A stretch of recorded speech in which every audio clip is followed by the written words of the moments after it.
الملك وله الحمد وهو على كل شيء قدير. هو الذي خلقكم فمنكم كافر ومنكم مؤمن والله بما تعملون بصير. خلق السماوات والأرض بالحق وصوركم فأحسن صوركم وإليه المصير. يعلم ما في السماوات والأرض ويعلم ما تسرون وما تعلنون والله عليم بذات الصدور. ألم يأتكم نبأ الذين كفروا من قبل فذاقوا وبال أمرهم ولهم عذاب أليم. ذلك بأنه ويرضى وأصلي وأسلم على نبينا الكريم محمد وعلى آله وأصحابه ومن تبعهم بإحسان إلى يوم الدين. Saudara-saudaraku kaum muslimin dan kaum muslimat, para pemuda secara khusus yang hadir di Masjid Nagoya di malam hari ini, ya mudah-mudahan kalian semuanya adalah sebagai penerus dari tongkat atau dari estafet dakwahnya Rasulullah Sallallahu Alaihi Wasallam. Karena kita ketahui Nabi Sallallahu Alaihi Wasallam di awal beliau berdakwah, beliau dikelilingi oleh anak-anak muda. Ya, Umar bin Khattab, Utsman bin Affan, Ali bin Abi Thalib, Abdurrahman bin Mas'ud, Abdurrahman bin Auf, Talha bin Ubaidillah, dari kalangan para pemuda yang masuk Islam dan kemudian berjuang bersama Nabi Muhammad Sallallahu Alaihi Wasallam. Jadi kita bisa mengambil sebuah kesimpulan ketika anak muda mereka sibuk untuk belajar, sibuk untuk menuntut ilmu, maka insya Allah kejayaan Islam itu akan semakin dekat. Ya, kejayaan Islam itu akan semakin menghampiri kita.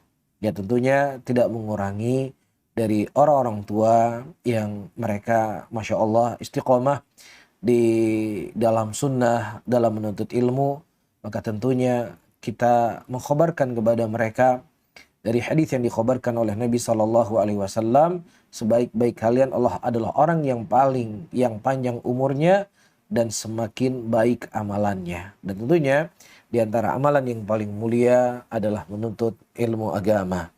Teman-teman semuanya, para hadirin dan hadirat yang dimuliakan oleh Allah, sebelum saya memulai kajian di malam hari ini, ada satu hal yang mungkin menjadi permasalahan di antara kita semuanya.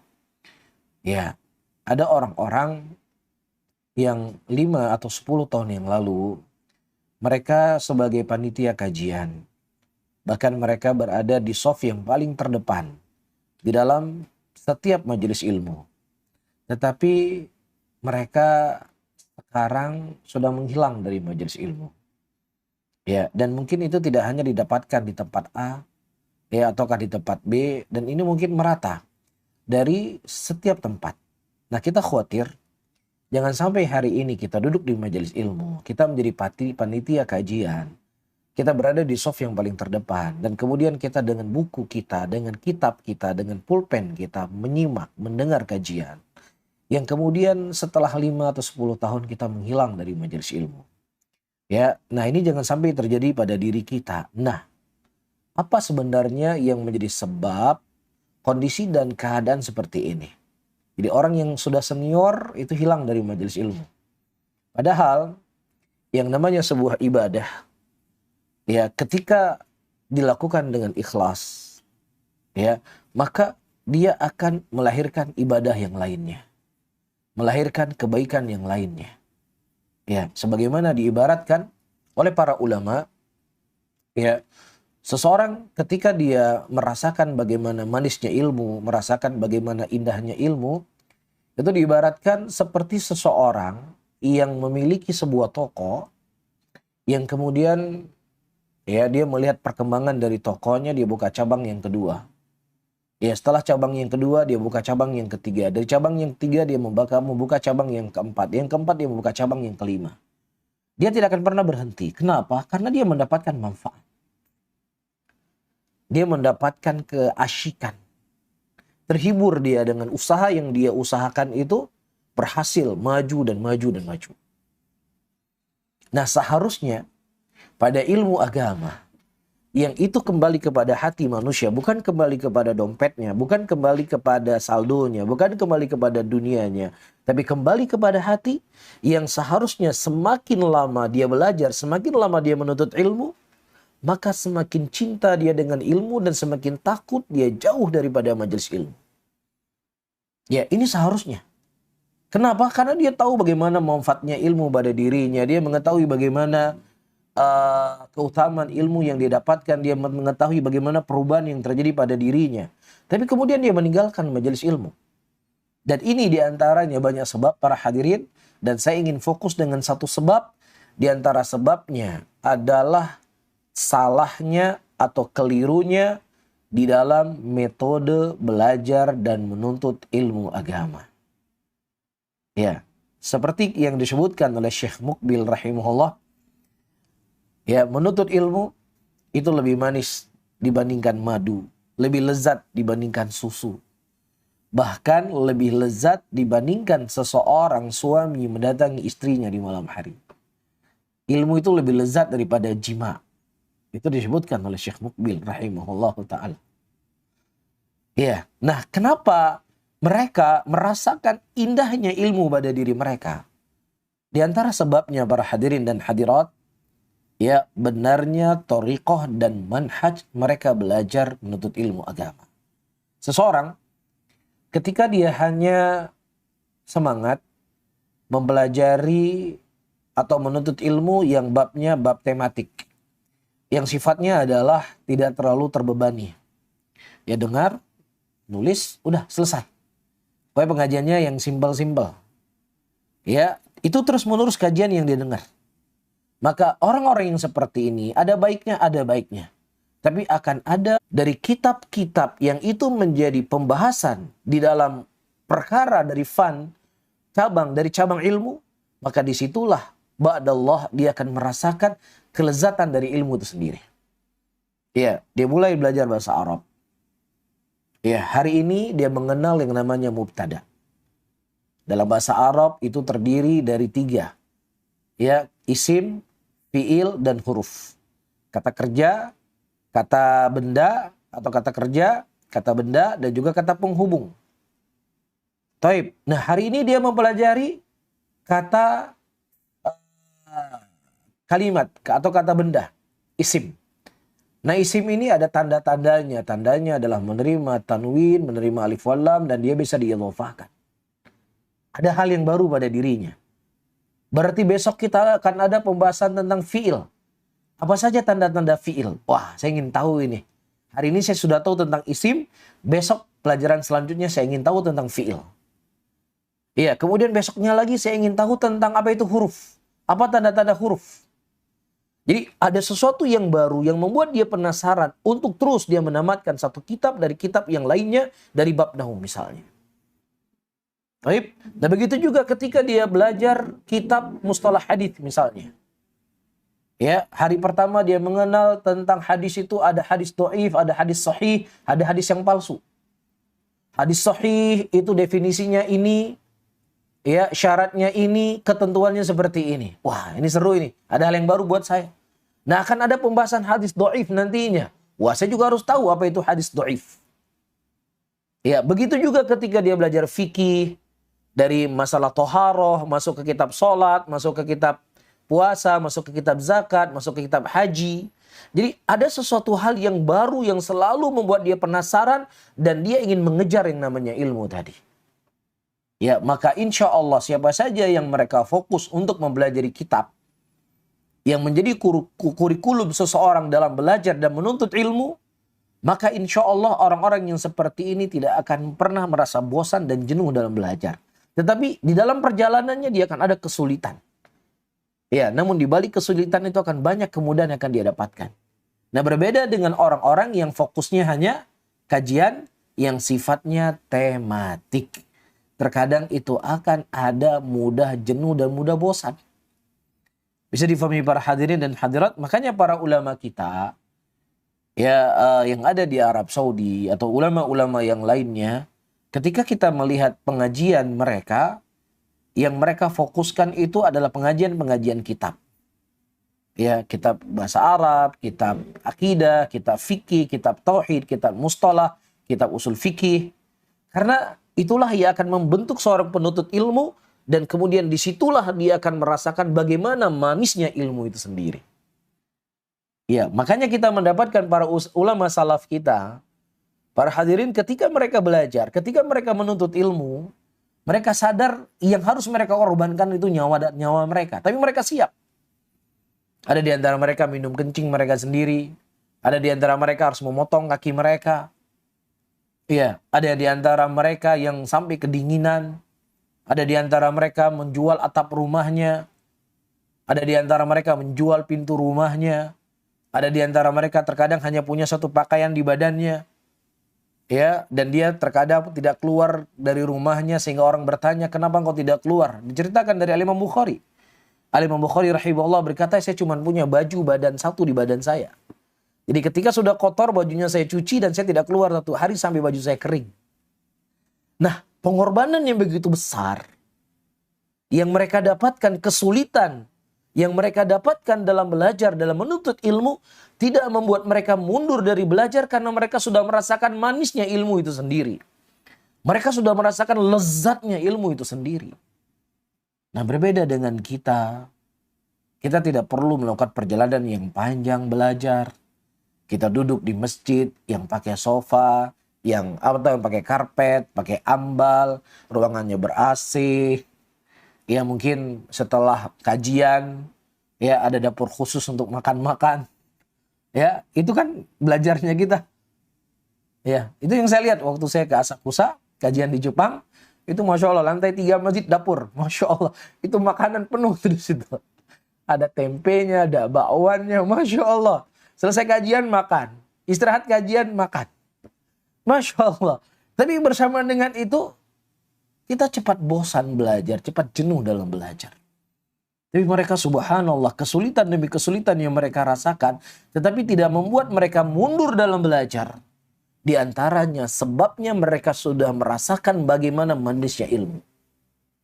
Mereka sudah merasakan bagaimana lezatnya ilmu itu sendiri. Itulah teman-teman para hadirin dan hadirat yang ingin kita wujudkan dalam kita belajar. Sehingga kita tidak ingin menjadi mantan penuntut ilmu. Ya, sudah ngaji 5 tahun akhirnya hilang dari majelis ilmu. Padahal 5 tahun yang akan datang umur kita semakin bertambah. Ketika umur kita semakin bertambah, berarti jatah kita tinggal di dunia ini sudah semakin sedikit. Yang seharusnya bekalnya harus semakin kencang. Iya, bekalnya harus semakin banyak. Untuk dia kumpulkan bertemu dengan Allah Subhanahu wa Ta'ala. Tapi justru ketika semakin bertambah umur dan kematian semakin dekat, bekalnya semakin sedikit dia persiapkan untuk bertemu dengan Allah Subhanahu wa Ta'ala. Bisa difahami di sini para hadirin? Taib.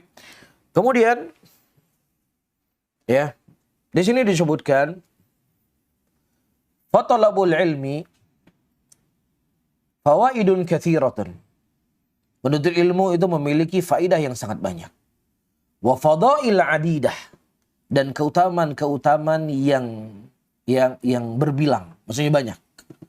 Jat nususul kitabi wa sunnati bibayaniha. Telah datang Al-Quran dan sunnah Rasulullah Sallallahu Alaihi Wasallam yang menjelaskan dan menerangkan tentang keutamaan dari ilmu itu sendiri. Bahkan, ya, Al-Imam Ibnul Qayyim rahimahullahu ta'ala menyebutkan dalam kitab beliau Miftah Daris Sa'adah, akthar min 150 wajhan fi fadlil ilmi.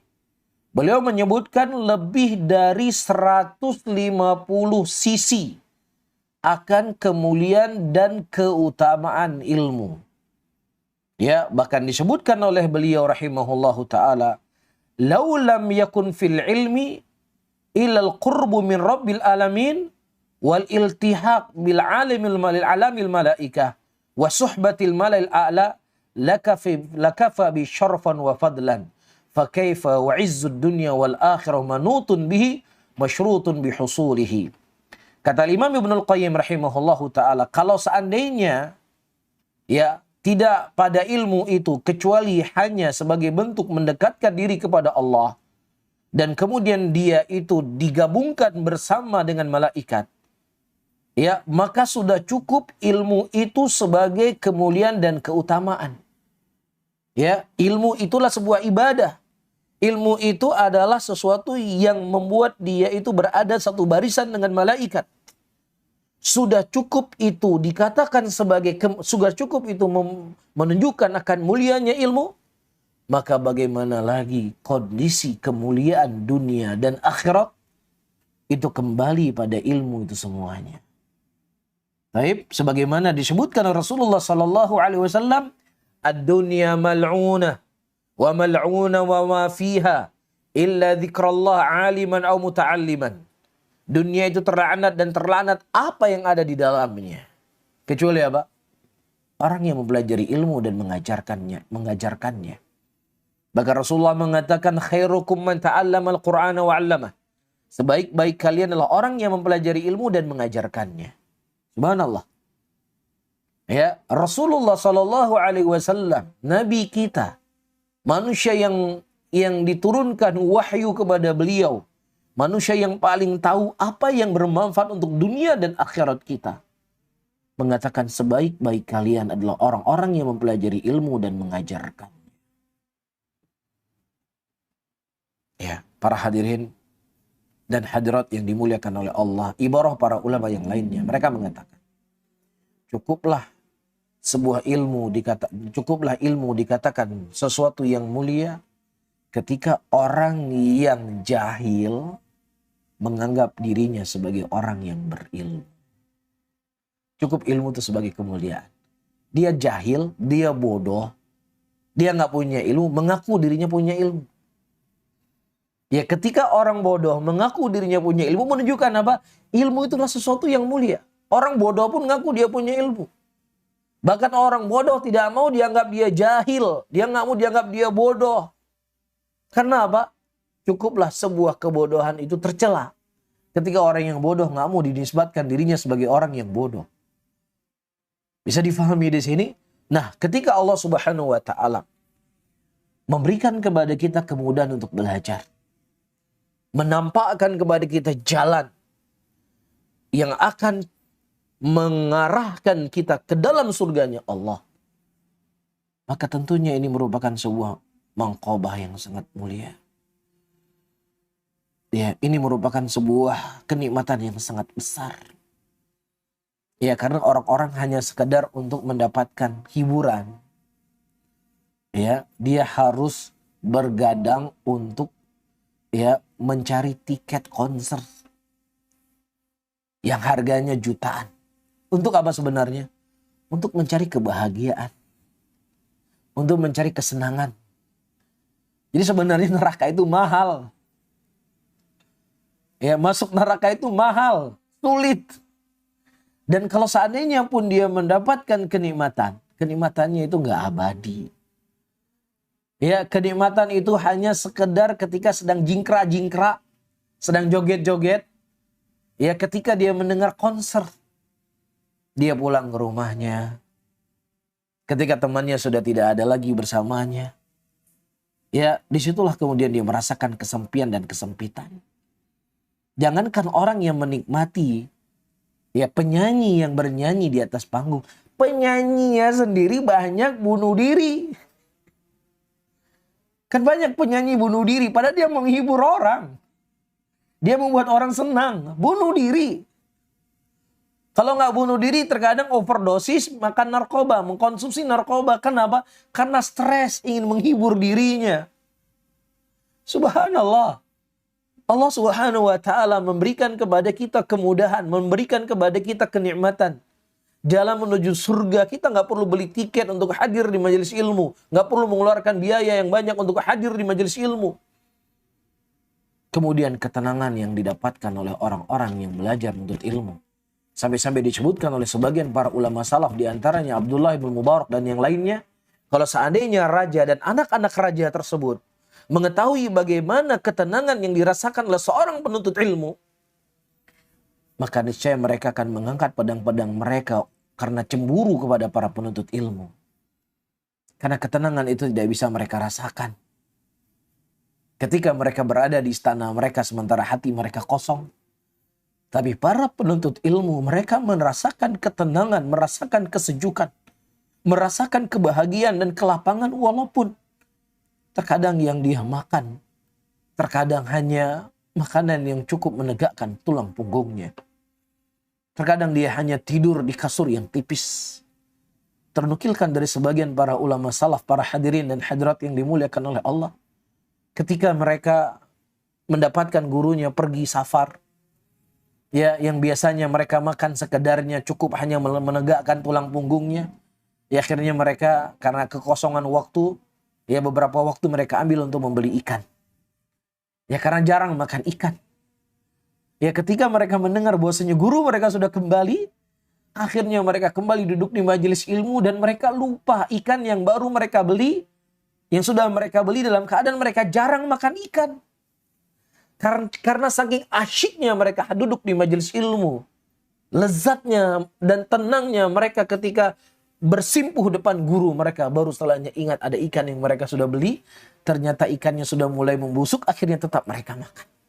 Subhanallah. Ini kondisi para penuntut ilmu yang mereka merasakan kebahagiaan dan ketenangan. Tidak ada stres di kalangan mereka, walaupun kondisi hidupnya seperti yang saya sebutkan tadi. Nah, kalau seandainya kita tidak mendapatkan hal yang seperti ini, teman-teman semuanya, bukan ilmu yang kita tuntut itu salah. Tapi bisa saja tidak adanya keikhlasan pada diri kita. Atau salahnya metode dalam kita belajar. Atau kita menghiasi diri kita dengan ilmu, tapi bersamaan dengan itu kita juga bermaksiat kepada Allah Subhanahu wa taala.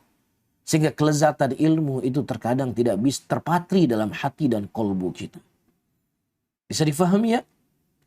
Makanya di sini disebutkan oleh Syekh rahimahullahu taala, seseorang akan merasakan bagaimana indahnya ilmu dan dia akan sukses dalam belajar.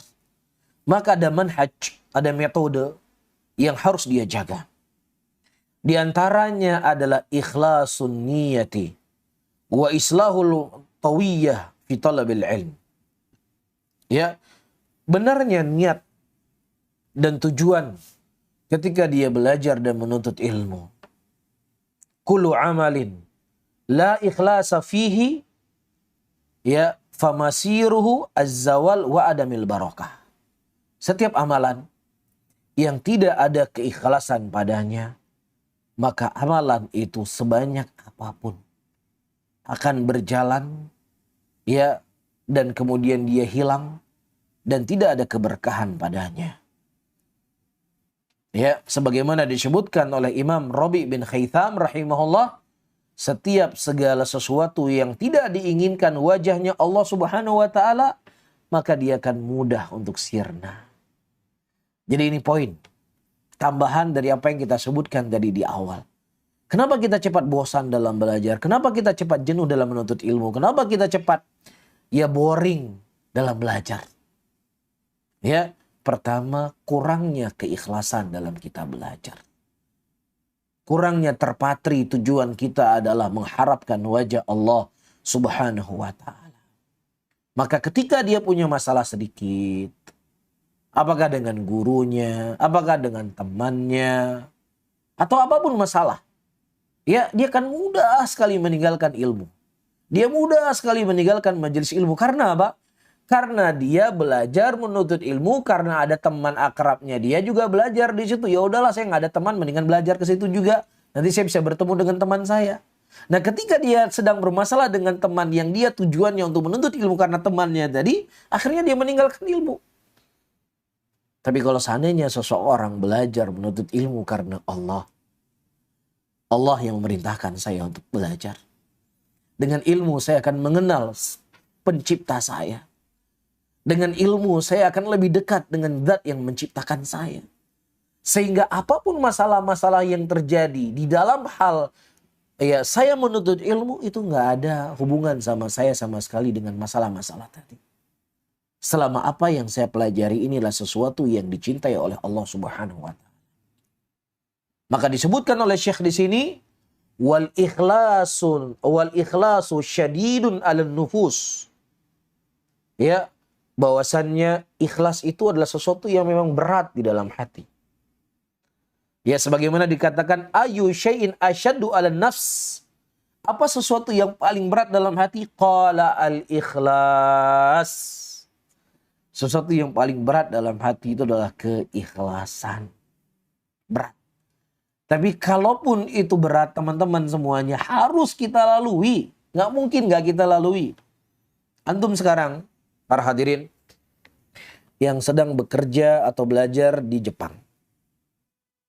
Ya, otomatis pekerjaannya antum lebih berat daripada pekerjaan orang yang bekerja di Indonesia. Pertama, antum jauh dari keluarga. Jauh dari istri yang sudah menikah. Jauh dari anak-anak yang sudah punya anak. Jauh dari ibu, jauh dari ayah. Ya, ini sesuatu yang berat. Berat atau enggak? Berat enggak ini teman-teman yang ada di Nagoya? Berat enggak? Sangat berat Ustaz. Sangat berat. Ustaz. Masya Allah. Apalagi punya istri, sangat berat. Yang kedua. Bukan lagi berat tapi sangat berat. Sangat berat. Masya Allah. Yang kedua. Ya, udaranya berbeda dengan di negeri kita. Yang ketiga. Ya, makannya berbeda dengan ada di negeri kita. Semakin menambah berat. Tapi keberatan ini tetap akan kita jalani. Ya, karena memang ada sesuatu yang sedang kita cari. Salah? Enggak salah. Ya, kita ingin punya uang, kita ingin belajar. Saya nggak katakan salah, ini nggak tercela orang bekerja ya. Tetapi untuk dunia, yang ingin saya sampaikan, untuk dunia, seberat apapun di dalam kita mencari dunia, ya, seberat apapun untuk kita mencari dunia, tetap kita menjalaninya. Yang kita sadar bisa saja dunia yang kita cari itu bisa kita nikmati ataukah tidak bisa kita nikmati. Namun subhanallah, kenapa? Ya, kesulitan, keberatan, ya, dalam menuntut ilmu, ya, kita tidak bisa sabar sebagaimana sabarnya kita mencari rezeki tadi. Kenapa? Ya, itu kembali kepada hati kita. Yang pertama, kenapa kita sabar dari dunia yang sedang kita lewati tadi? Karena kita tahu manfaatnya dunia tadi. Ya, nah kenapa dalam menuntut ilmu kita tidak bersabar? Karena kita tidak tahu apa tujuannya kita belajar. Kita tahu tujuan belajar adalah untuk ikhlas. Tapi keikhlasan itu tidak ada dalam hati, maka inilah menjadi sebab ya membuat kita cepat lemah dalam belajar. Maka siapa saja yang seseorang ingin abadi dan kekal dalam menuntut ilmu, tanamkanlah keikhlasan di dalam kita belajar mengharapkan wajah Allah Subhanahu wa ta'ala. Berat harus dijalani. Sebagaimana dunia yang kita tinggalkan berat, kita juga siap untuk menjalaninya. Maka untuk manfaat akhirat harus lebih lagi kita bersabar. Wallahu ta'ala alam bisawab. Karena kita sudah qomat, saya break dulu sebentar sholat. Ya, insya Allah nanti akan langsung kembali. Kita lanjutkan kajian kita di malam hari ini. Bismillahirrahmanirrahim.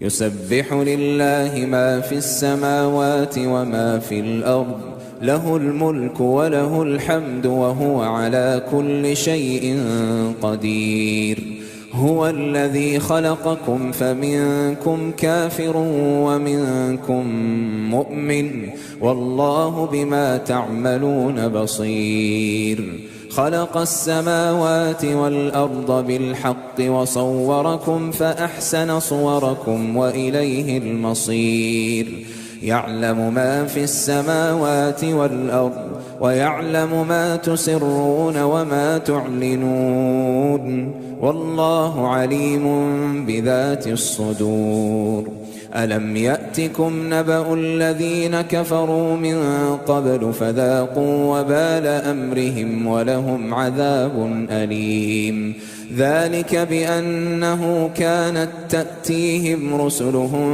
بالبينات فقالوا أبشر يهدوننا فكفروا وتولوا واستغنى الله والله غني حميد زعم الذين كفروا أن لن يبعثوا قل بلى وربي لتبعثن ثم لتنبؤن بما عملتم وذلك على الله يسير فآمنوا بالله ورسوله والنور الذي أنزلنا والله بما تعملون خبير يوم يجمعكم ليوم الجمع ذلك يوم التغابن ومن يؤمن بالله ويعمل صالحا يكفر عنه سيئاته ويدخله جنات تجري من تحتها الأنهار خالدين فيها أبدا ذلك الفوز العظيم والذين كفروا وكذبوا بآياتنا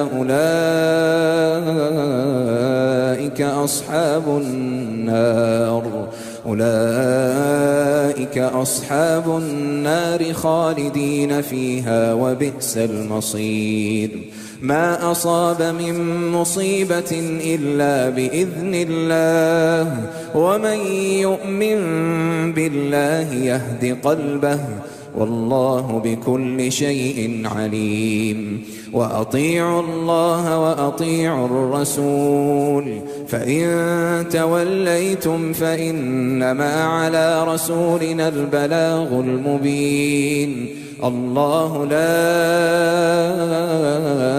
إله إلا هو وعلى الله فليتوكل المؤمنون يا أيها الذين آمنوا إن من أزواجكم وأولادكم عدوا لكم فاحذروهم وإن تعفوا وتصفحوا وتغفروا فإن الله غفور رحيم إنما أموالكم وأولادكم فتنة والله عنده أجر عظيم فاتقوا الله ما استطعتم واسمعوا وأطيعوا وأنفقوا خيرا لأنفسكم ومن يوق شح نفسه فأولئك هم المفلحون إن تقرضوا الله قرضا حسنا يضاعفه لكم ويغفر لكم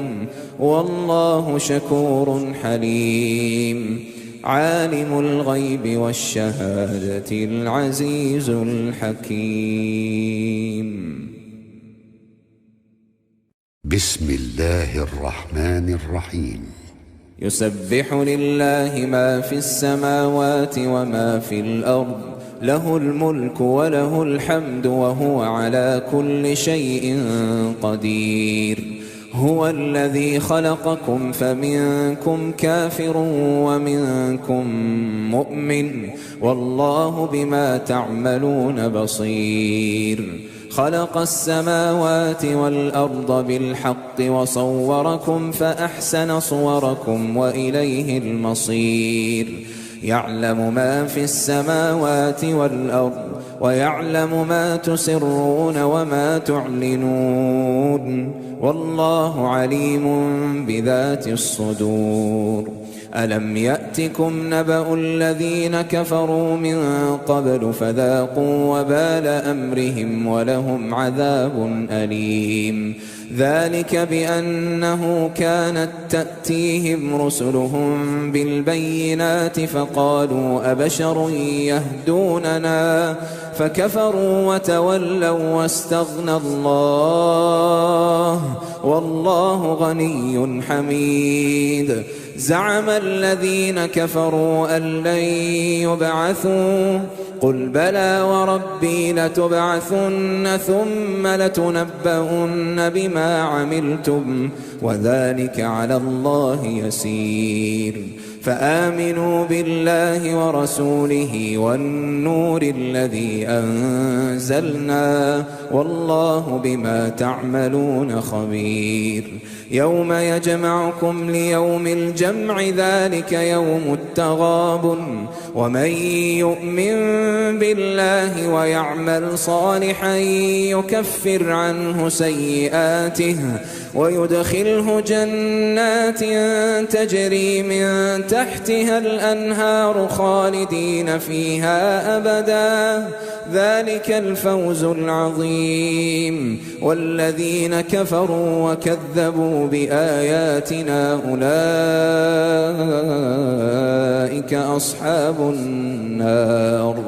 أولئك أصحاب النار خالدين فيها وبئس المصير ما أصاب من مصيبة إلا بإذن الله ومن يؤمن بالله يهد قلبه والله بكل شيء عليم وأطيعوا الله وأطيعوا الرسول فإن توليتم فإنما على رسولنا البلاغ المبين الله لا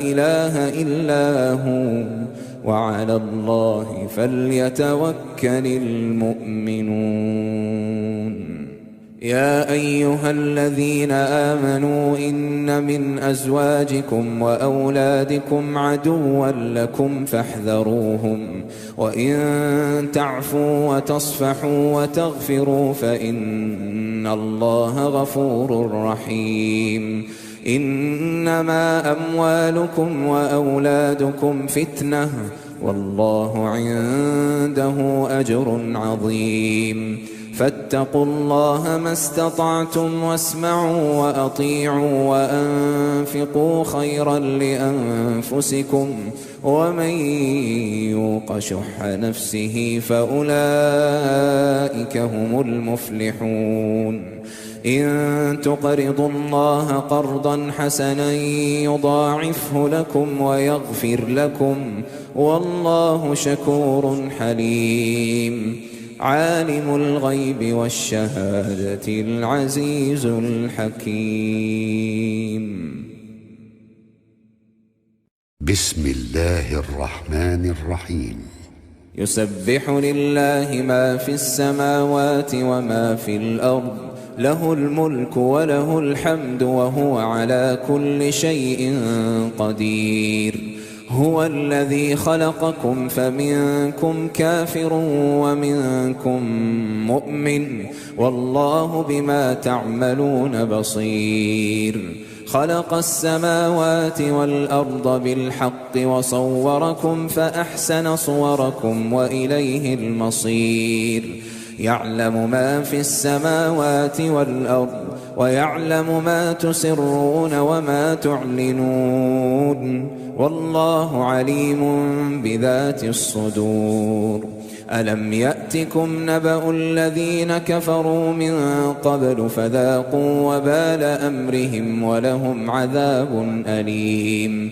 ذلك بأنه كانت تأتيهم رسلهم بالبينات فقالوا أبشر يهدوننا فكفروا وتولوا واستغنى الله والله غني حميد زعم الذين كفروا أن لن يبعثوا قل بلى وربي لتبعثن ثم لتنبؤن بما عملتم وذلك على الله يسير فآمنوا بالله ورسوله والنور الذي أنزلنا والله بما تعملون خبير يوم يجمعكم ليوم الجمع ذلك يوم التغابن ومن يؤمن بالله ويعمل صالحا يكفر عنه سيئاته ويدخله جنات تجري من تحتها الأنهار خالدين فيها أبدا ذلك الفوز العظيم والذين كفروا وكذبوا بآياتنا أولئك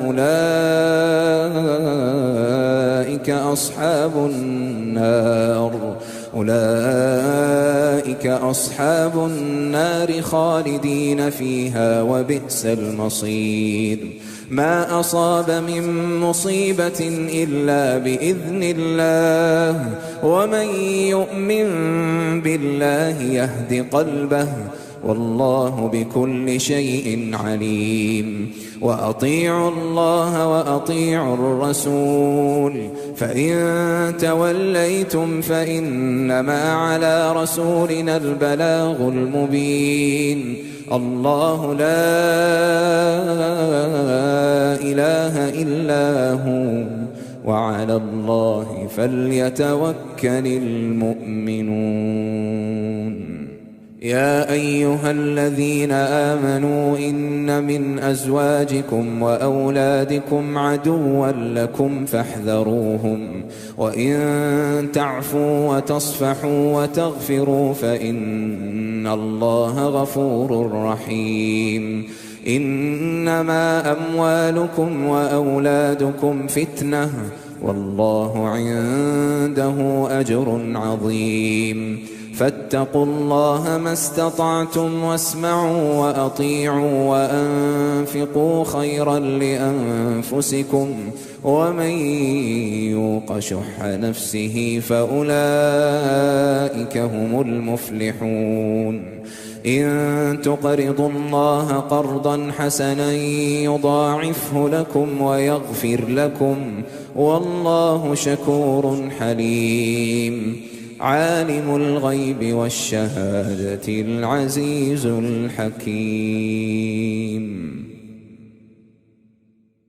بسم الله الرحمن الرحيم يسبح لله ما في السماوات وما في الأرض له الملك وله الحمد وهو على كل شيء قدير هو الذي خلقكم فمنكم كافر ومنكم مؤمن والله بما تعملون بصير خلق السماوات والأرض بالحق وصوركم فأحسن صوركم وإليه المصير يعلم ما في السماوات والأرض ويعلم ما تسرون وما تعلنون والله عليم بذات الصدور ألم يأتكم نبأ الذين كفروا من قبل فذاقوا وبال أمرهم ولهم عذاب أليم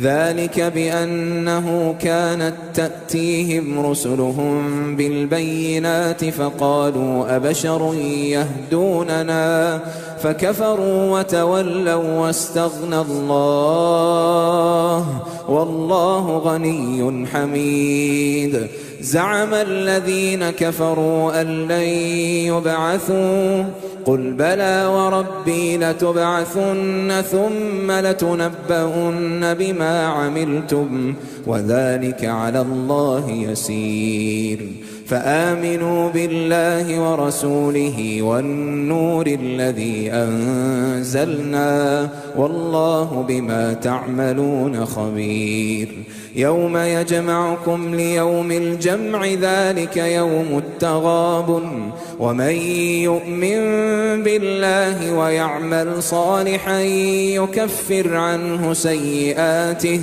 ويدخله جنات تجري من تحتها الأنهار خالدين فيها أبدا ذلك الفوز العظيم والذين كفروا وكذبوا بآياتنا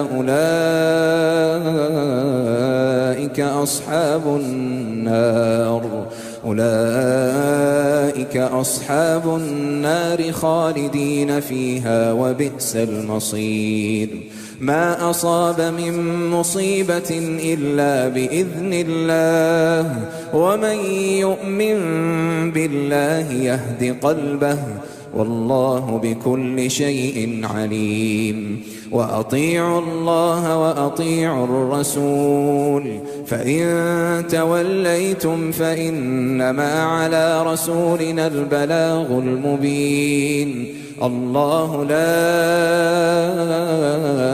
إله إلا هو وعلى الله فليتوكل المؤمنون.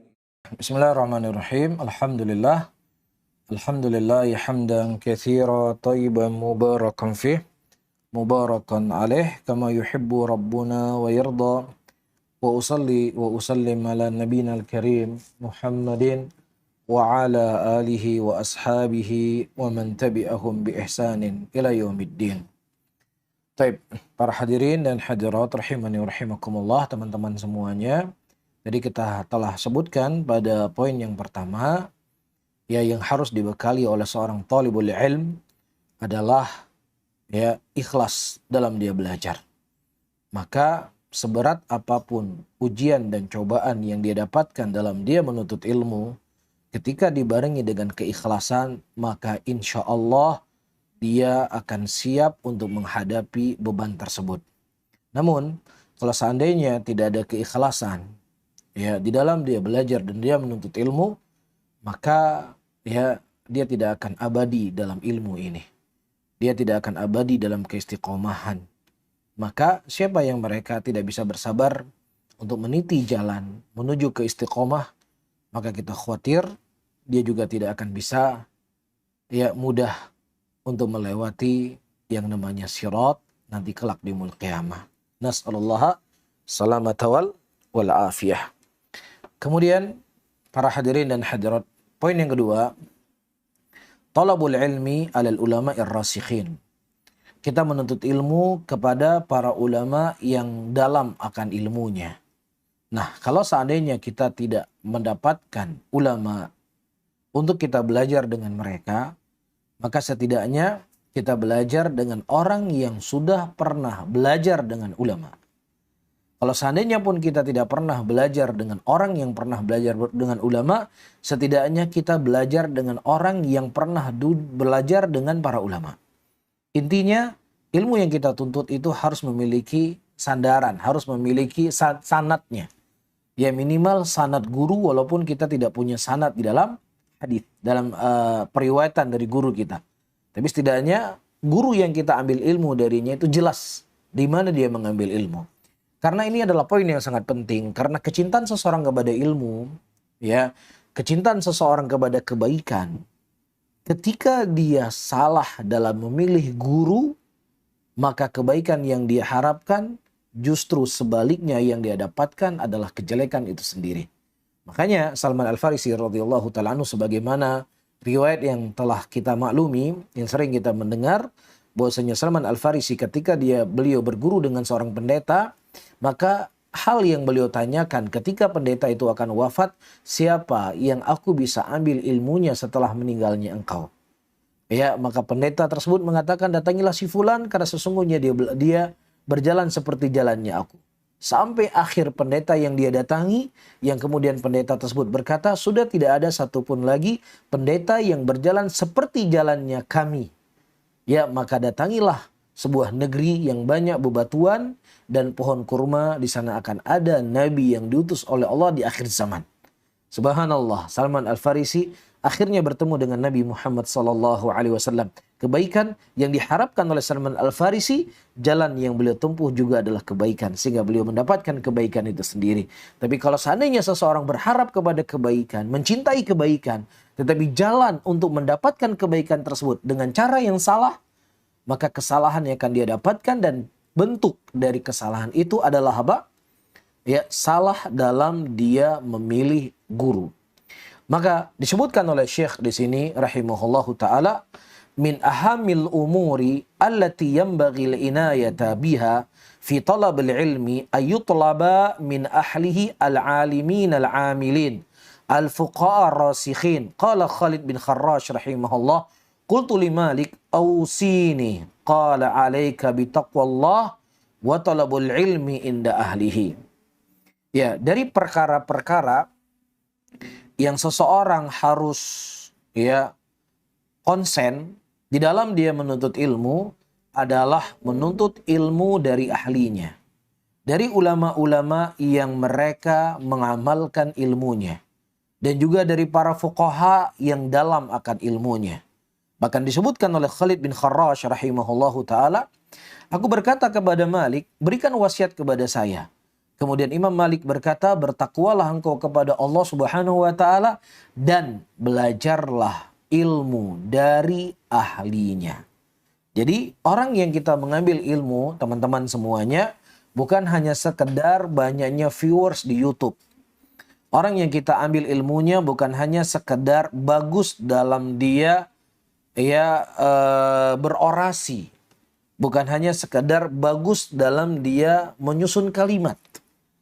Ya, akan tetapi ilmu yang harus kita tuntut dari orang-orang yang benar-benar thiqah dalam ilmunya.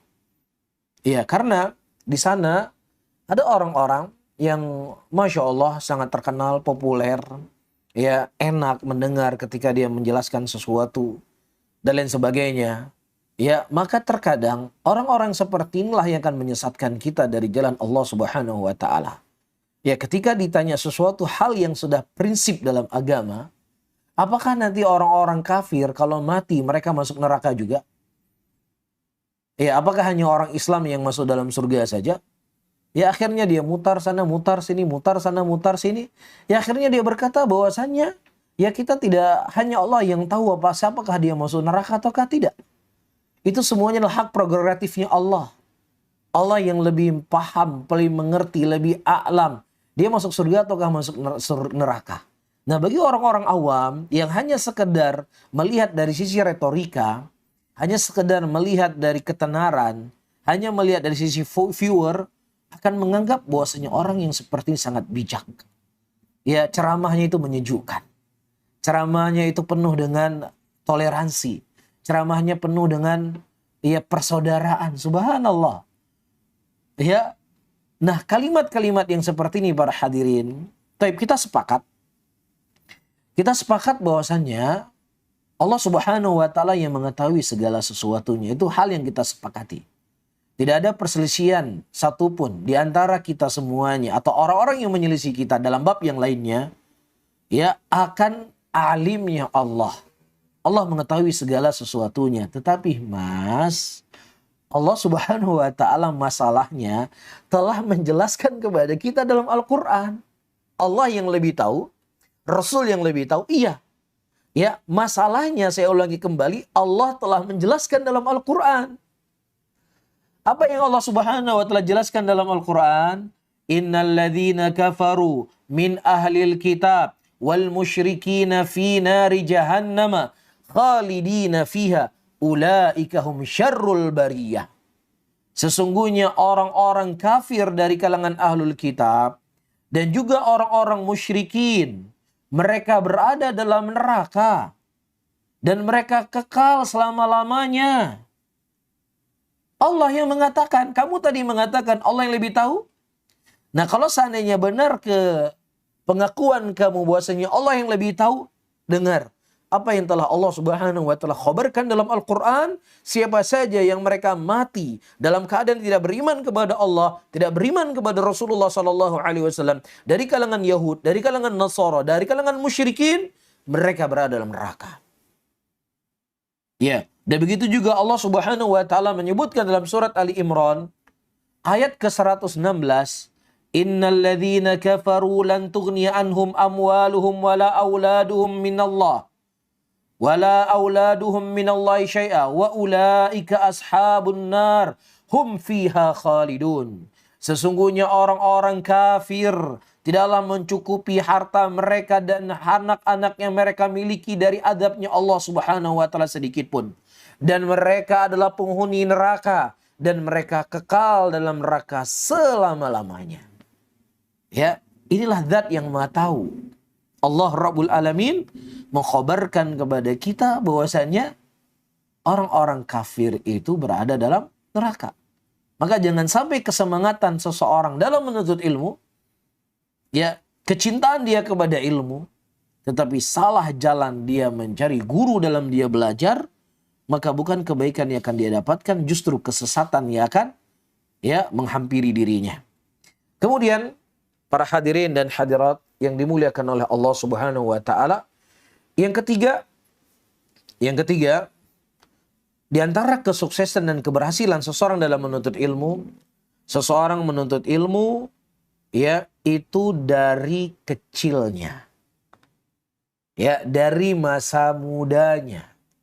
Jangan nanti sudah umur 60 tahun, Recording in progress. telinga sudah sulit untuk mendengar,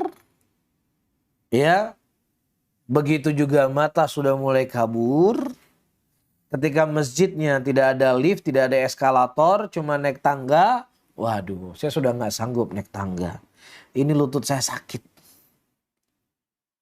Baru duduk 5 menit, yang namanya orang tua tiba-tiba sudah ngantuk. Cuman bukan berarti salah orang tua belajar, nggak salah. Cuman ingin saya sampaikan, jangan sampai masa muda kita, yang itu adalah waktu yang paling baik untuk kita belajar, justru itu tidak kita gunakan untuk belajar, maka telah hilang kepada kita kesempatan emas dalam menuntut ilmu agama. Maka disebutkan oleh Syekh di sini, talabul ilmi fi bidayatil umur.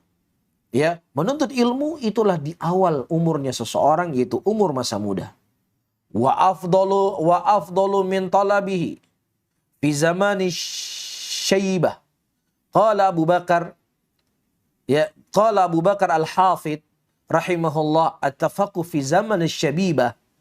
Menuntut ilmu di masa syabibah, di masa muda, syabab. Maka itu akan lebih lapang hatinya. Dan lebih akan kokoh dari ilmu yang dia tuntut. Dan juga akan lebih kuat.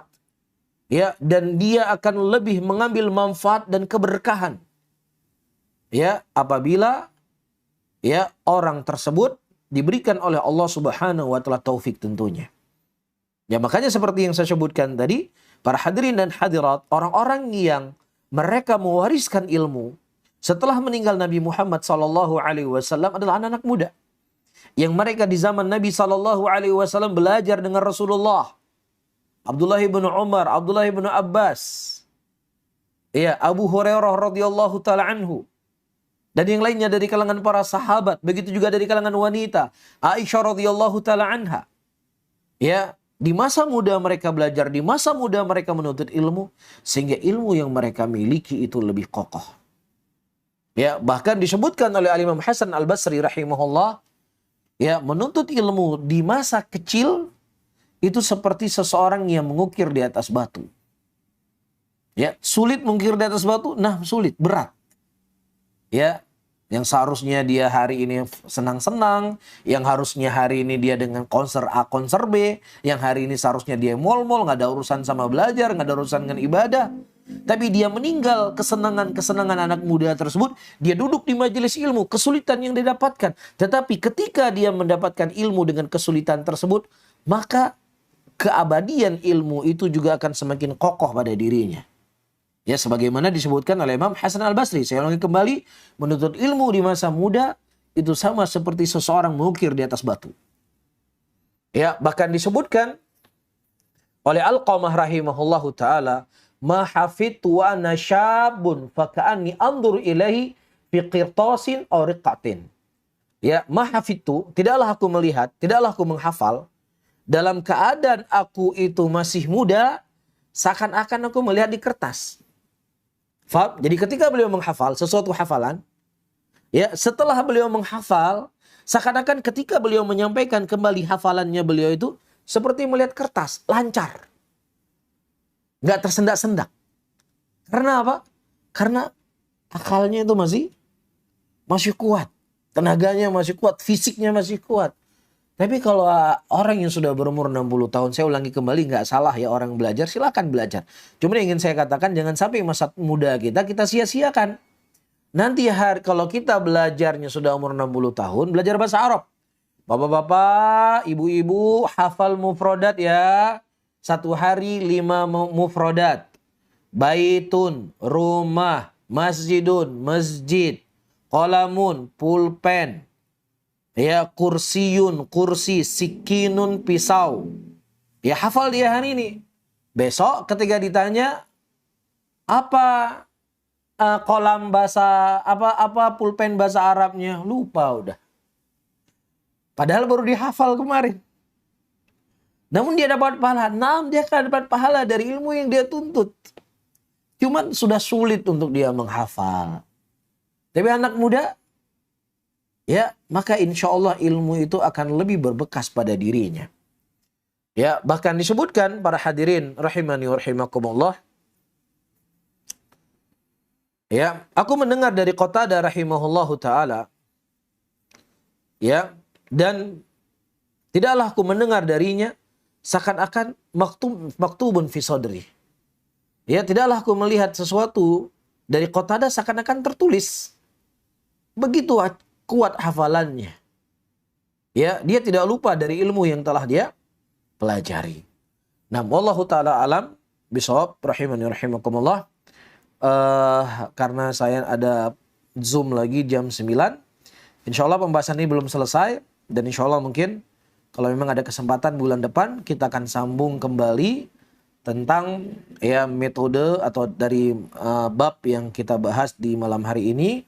Dan mungkin ada waktu tersisa sekitar 5 atau 8 menit ya kita gunakan untuk berdiskusi supaya tidak terlalu monoton kajian kita di malam hari ini. Ya tentunya sebatas kemampuan yang saya ketahui dan saya tidak dibebani oleh Allah apa yang saya tidak ketahui. Nah, di Jepang sekarang musim panas atau musim dingin? Oh, panas. Masya Allah. Berapa derajat? 53.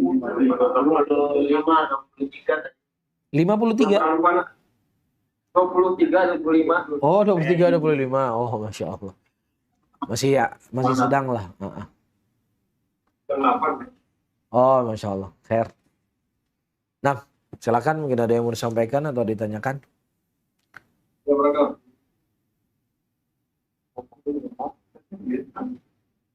Ada yang mau ditanyakan? Ada yang mau ditanyakan?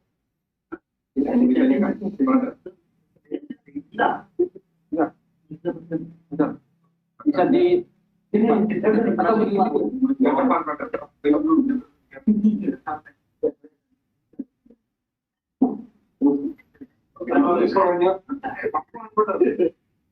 Bismillah.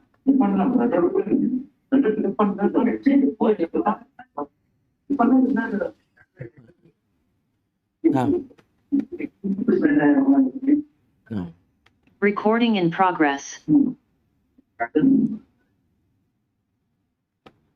Jadi Ustaz, ini saya tanya masalah keikhlasan. Ya. Nah, silakan.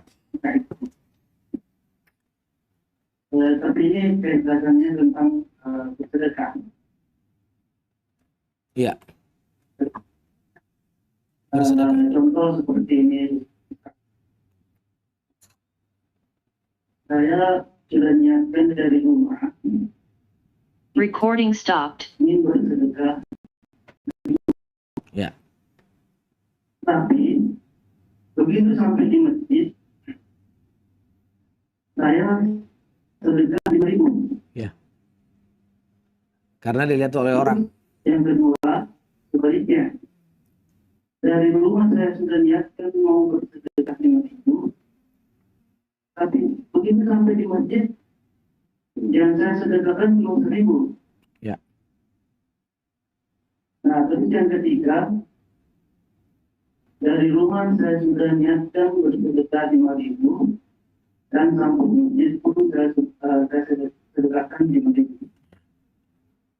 Nah, ketiga macam contoh ini, saya mau minta penjelasannya, gimana keikhlasannya dalam bersedekah. Apakah yang pertama tadi, yang kedua dan ketiga ini termasuk keikhlasan walaupun niatnya berubah? Ya. Dan terus apakah itu bagaimana menurut amalan jika tidak sesuai dengan niat yang kita niatkan untuk bersedekah? Taib. Dari respon, begitu juga sebaliknya. Baik. Terima kasih. Ustaz. Assalamualaikum warahmatullahi wabarakatuh. Waalaikumsalam warahmatullahi wabarakatuh. Taib. Nah, pertanyaan yang sangat bagus sekali. Pertama, Rasulullah Shallallahu Alaihi Wasallam menyebutkan dalam hadisnya, innamal a'malu binniyat, bahwasanya amalan itu tergantung dengan niatnya. Nah, sekarang terjadinya perubahan dari jumlah yang dia sedekahkan itu, apa niatnya? Kalau seandainya dia berniat untuk bersedekah 1.000 rupiah, 1.000, kemudian sampai ke masjid dia bersedekah 5.000, kalau niatnya dia berpikir, wah saya masih punya banyak uang, ya insya Allah ya saya mengharapkan keberkahan dari Allah Subhanahu wa Ta'ala, dan kemudian dia mensedekahkan uangnya menjadi 5.000. Boleh atau tidak boleh? Boleh, tidak ada masalah. Tapi kalau seandainya niatnya tadi niat 1.000, dilirik oleh orang di sebelah kanan kita, dilirik oleh orang sebelah kiri kita, wah terlalu banyak orang melihat saya ini. Ini kalau saya kasih 1.000, malu saya. Ya, nah dia gantilah niatnya menjadi 5.000. Nah, tambahan 4.000 tadi, apakah dilakukan untuk Allah atau dilakukan untuk manusia? Dia lakukan karena dilihat oleh manusia dan dia mengharapkan sanjungan dan pujian manusia. Karena ria itu para hadirin itu punya banyak jalan-jalannya. Di antara bentuk ria, seseorang yang dia menambah kesemangatan dia beramal setelah dia mendapatkan sanjungan dan pujian orang. Dan juga bentuk daripada ria, ketika ada orang melihat dia melakukan sebuah amalan dalam keadaan orang itu tidak memujinya, tidak mau ngomentarin apapun, tapi dia sendiri sudah merasa, wah dia melihat saya, sehingga dia perindah ibadahnya, dia tambah uang yang ingin dia sedekahkan. Maka ini adalah ria dan tujuannya bukan untuk Allah Subhanahu wa Ta'ala. Jadi intinya, tidaklah seseorang ketika yang tadinya 1.000 berubah menjadi 5.000 itu salah. Nggak mutlak salah. Tergantung apa niatnya. Bisa difahami ya? Nah begitu juga misalnya dia bawa uang 5.000 rupiah, dia mau sedekah 5.000 rupiah. Waduh, nggak ada yang ngelihat saya hari ini nih. Ya udah 1.000 aja lah. Ya, maka itu ria. Dia tidak mengharapkan pemberian itu untuk Allah, tapi dia ingin mengharapkan sanjungan manusia karena manusia tidak ada yang melihatnya. Akhirnya dikurangi oleh dia berapa? Menjadi 1.000. Tujuannya juga bukan untuk Allah di sini. Tapi kalau seandainya dia bawa 5.000 rupiah, tiba-tiba istri WA, bang, ya tolonglah beli ini, anak-anak lagi begini. Akhirnya dia punya uang cuman 10.000. Sementara belanja yang mesti belanjakan 9.000. Ya sudah. Akhirnya dia bersedekah menjadi 1.000. Salah? Enggak salah. Ya itu boleh-boleh saja. Baik. Nah begitu juga ketika dia bersedekah 5.000, berniat 5.000 diberikan 5.000. Enggak ada masalah. Ya itu kembali kepada niat. Kecuali yang tidak dibolehkan. Sudah hutangnya. Ya hutangnya misalnya 10.000, enggak saya bayar 5.000 aja. Terserah menti mau ambil atau enggak. Ini pokoknya hutang saya bayar. Ya enggak boleh karena kita memang sudah hutang berapa? 5.000 rupiah. Nah kalau seandainya kita cuma niat bukan bernadar, ya untuk bersedekah cuma berniat, maka tidak masalah untuk berkurang atau lebih dan lain sebagainya. Adapun hati kembali kepada niat-niat tergantung apa yang diniatkan dari apa yang disedekahkan tadi. Wallahu a'lam bishawab. Nah, silakan lanjut. Mungkin ada yang lain? Ustaz ada. Assalamualaikum Ustaz. Waalaikumsalam warahmatullahi wabarakatuh. Siapa ini? Ini ada pertanyaan yang Anwar. Oh Bang Anwar. Gimana Bang Anwar? Sehat? Mana nih Bang Anwar? Alhamdulillah. Masih di Jepang ya? Masih Pak. Masya Ini ada yang Allah. nanya ini Pak. Nah silakan Bang Anwar. Assalamualaikum. Afwan Ustaz mau nanya, apakah boleh kita mengambil ilmu dari Ustaz yang mengingkari Allah di atas ars, meskipun yang disampaikan sesuai dengan sunnah dan Al-Quran? Begitu pertanyaan. Baik. Masya Allah. Para hadirin dan hadirat rahimani wa rahimakumullah. Orang yang mengingkari Allah Subhanahu wa Ta'ala di atas arasy, ya maka dia tidak berjalan di atas Al-Quran, tidak berjalan di atas sunnah. Karena Al-Quranul Karim mengkhabarkan bahwasanya Allah Subhanahu wa Ta'ala berada di atas arasy. Dan juga hadis-hadis Nabi SAW menyebutkan Allah Subhanahu wa Ta'ala di atas arasy-Nya. Irhamu man fil ardi sayarhamukum man fis sama.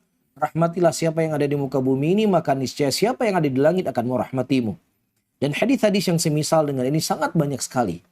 Ya, dan ini merupakan perkara pondasi dan ijma' para ulama dan sahabat Rasulullah Sallallahu Alaihi Wasallam akan berada Allah Subhanahu Wa Taala di atas arasnya. Sehingga siapa yang mereka menyelisih usul daripada usul ahlu sunnati wal jamaah, maka tentunya mereka tidak dianggap sebagai ahlu sunnah.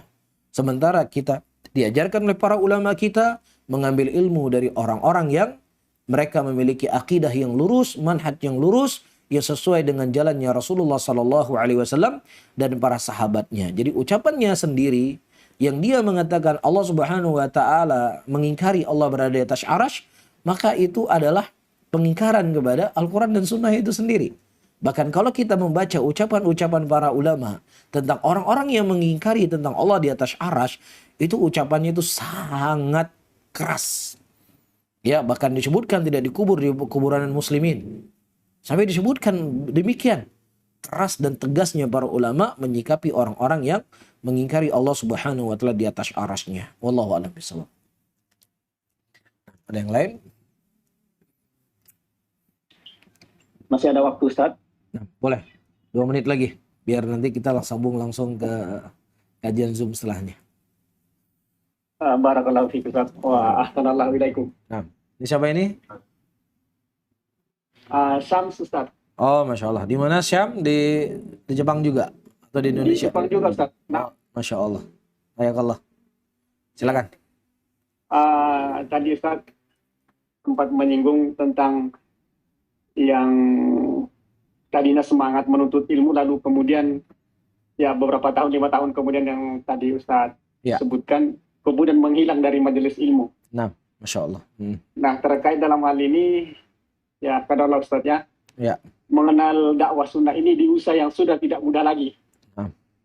Masya Allah. Jadi saya bukan pertanyaan mungkin ini Ustaz, tapi mohon Ustaz bagi kiat-kiat untuk ya saya langsungnya di sini Ustaz yang sudah tidak muda lagi, bagaimana supaya bisa istiqomah di dalam menuntut ilmu. Masya Allah. Demikian Ustaz. Baik. Barakallahu fiik. Waalaikumsalam barakallah. Masya Allah, pertanyaan yang sangat bagus sekali menjadi penutup kajian kita di malam hari ini. Yang pertama, kita berdoa dan memohon kepada Allah agar Allah Subhanahu Wa Taala memberikan istiqomah kepada saya dan juga kepada Bang Syam, ya, dan juga kepada teman-teman semuanya agar Allah Subhanahu Wa Taala mengokohkan kita di atas agamanya. Dan di antara doa yang Rasulullah Sallallahu Alaihi Wasallam sering berdoa kepada Allah, ya muqallibal qulub tsabbit qalbi ala dinik. Wahai yang membolak-balik hati manusia, maka kokohkanlah aku di atas agamamu.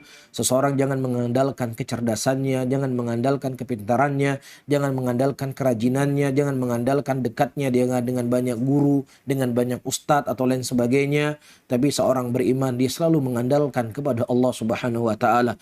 Dia mohon kepada Allah, dia meminta kepada Allah agar Allah kokohkan dia di atas keistiqomahan, kokohkan di atas ilmu. Bahkan Nabi kita Muhammad Sallallahu Alaihi Wasallam sebelum beliau menutup salat beliau, sebelum beliau salam dalam salat beliau berdoa kepada Allah, Allahumma a'inni ala dzikrika wa syukrika wa husnu ibadatik.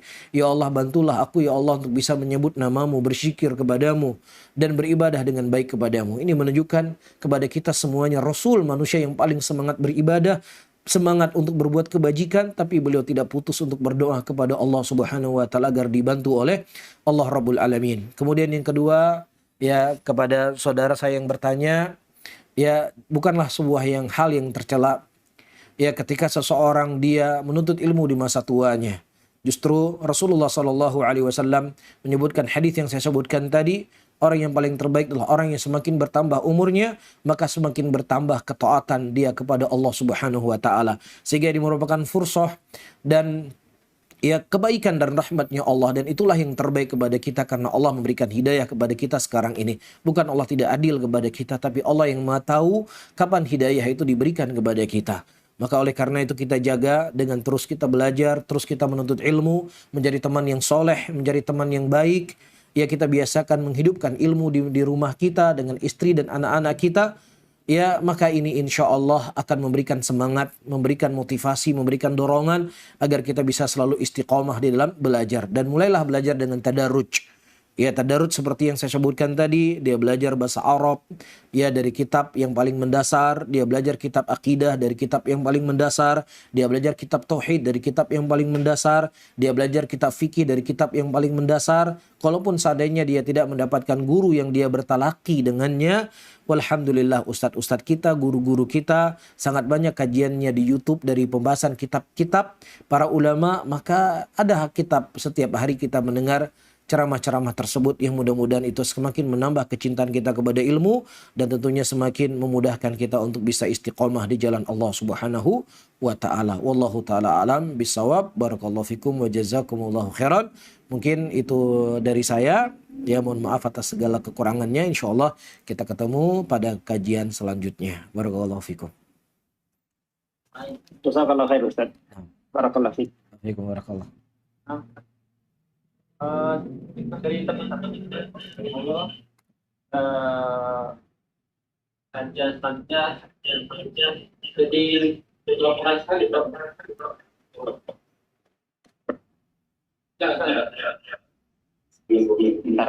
aja dia Baik. belajar